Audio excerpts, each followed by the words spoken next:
From kickboxing to kicking everyone's butt, here are real martial artists who appeared in the John Wick films. The 2014 John Wick film didn't mark Daniel Bernhardt's first time sharing the screen with Keanu Reeves. He had previously appeared as one of the sinister agents alongside Reeves as Neo in The Matrix Reloaded. However, John Wick allowed the two to battle in a more direct and tense encounter. In the film, Bernhardt plays one of Vigo's stooges, Kirill. He tries to suffocate John by putting a bag over his head during a tight and closely matched clash for survival. John wins, of course. As Bernhardt revealed to Kung Fu Kingdom, he trained in Kung Fu and moved to kickboxing and boxing at a later stage. He also practiced Taekwondo and trained under Grandmaster He Il-cho when he did Bloodsport 2. Bernhardt has kicked his way into numerous films and television projects in the action genre. He even had a starring role in the short-lived series Mortal Kombat Conquest. Speaking about his John Wick experience with Kung Fu Kingdom, Bernhardt credited Chad Stahelski for how the fight scenes turned out, saying, "Chad has done every martial art you can imagine. He's a master in probably 10 martial arts. There's nobody else that I know that's more gifted than him." Not many people recognize Scott Adkins as Killer Harkin when images of the character first surfaced for John Wick Chapter 4. Yet the Kingpin-esque character showed off something that most Adkins fans have known for a while. He is a versatile and talented actor with enviable martial arts skills. Whether he is literally kicking it alongside action superstars like Jean-Claude Van Damme and Sylvester Stallone in The Expendables 2, fighting his way into B-movie excellence with Boyka Undisputed, or bringing the laughs in Netflix's vampire comedy Day Shift, Adkins always delivers. While he has become the undisputed king of direct-to-video action movies, the British actor's history with martial arts began when he started taking judo lessons at 10 years old. However, a mugging incident in his early teens inspired him to take his training even more seriously, prompting his studies of Taekwondo and kickboxing. Eventually, he trained himself up to instructor level in kickboxing. As Adkins revealed to The Wrap, he has known Chad Stahelski for a while and asked to be a part of the John Wick films. I've been bugging him since John Wick 1. Eventually, the director brought Adkins into the fold, but informed him his role wouldn't be as straightforward as he imagined. Adkins told the outlet, "Stahelski said, 'You're gonna be in a fat suit, playing this German head of the German table.' I actually relished the challenge and the opportunity to create such an amazingly evil yet jolly character." Does Donnie Yen even need an introduction at this point? He's one of the most celebrated Hong Kong action stars of all time. His films have changed the landscape of action cinema and pushed the boundaries of what's possible with each release. Rightfully so, John Wick Chapter 4 includes a bona fide legend in the role of Kane, an acquaintance of John and a lethal blind assassin. In terms of martial arts ability, Yen is the real deal. In an interview with Men's Journal, he revealed his martial arts training started at a young age, saying, "My mother was a martial arts master, and she used to run a wushu school. So I started my training with her. But there was a quick fascination for what the body could turn into, as well as with the physical aspect of martial arts. I was innately a curious person, and I found myself hungry for knowledge on how to get stronger." Yen explained how his desire to improve took him down a path of discovery where he also enrolled in boxing classes and took up bodybuilding. All these elements combined helped him to build the discipline needed for martial arts and acting. When he was cast as the iconic Ip Man, Yen also trained with Wing Chun masters, developing his skills even further.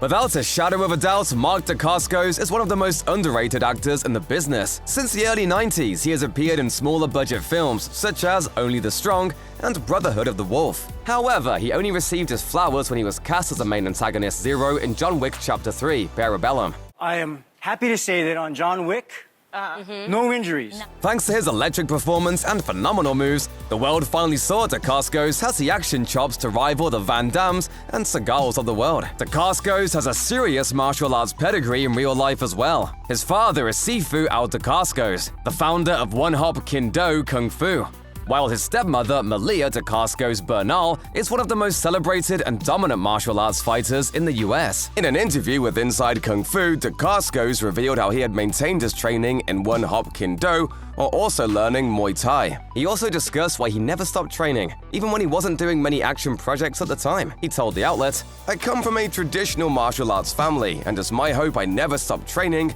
and I never lose that traditional aspect of it." Meaning the salutation before and after class, the respect, the discipline, the honor.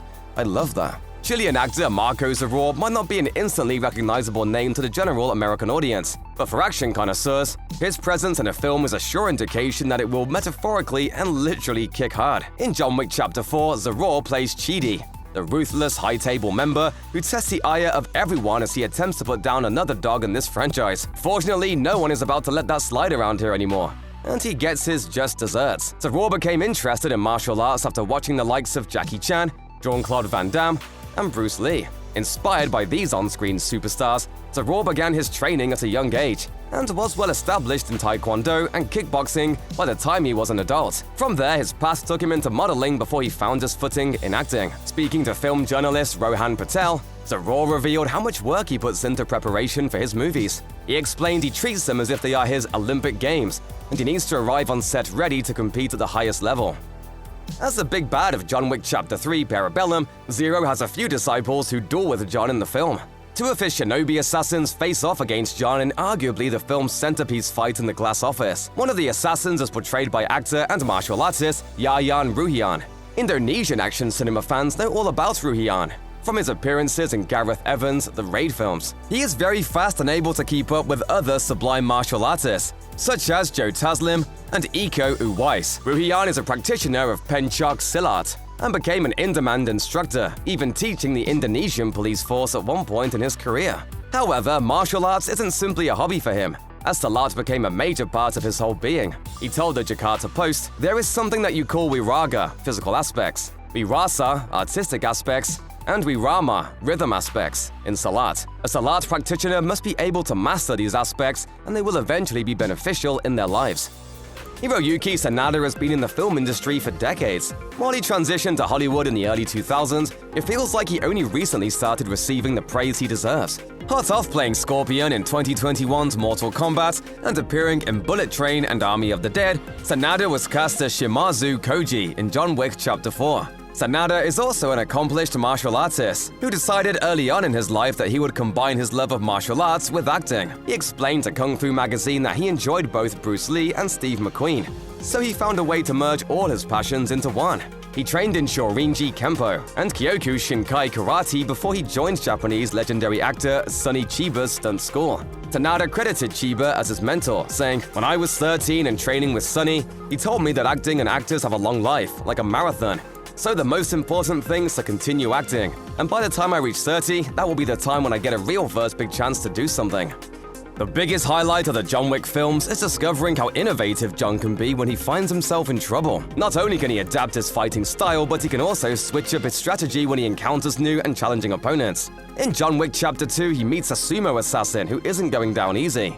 Even after a hail of bullets and swift kicks to the groin, he appears to be an immovable object, until a headshot from John's pistol does the trick. The sumo assassin is portrayed by Yamamotoyama Ryūta, who is a former Japanese sumo wrestling champion. He was considered one of the heaviest sumo wrestlers of all time before transitioning into acting. Director Chad Stahelski revealed to Flickering Myth that before John Wick Chapter 2, he saw a sumo fight and decided he wanted to include a sumo wrestler in the movie. Then he met Ryūta and was immediately impressed by his sheer size.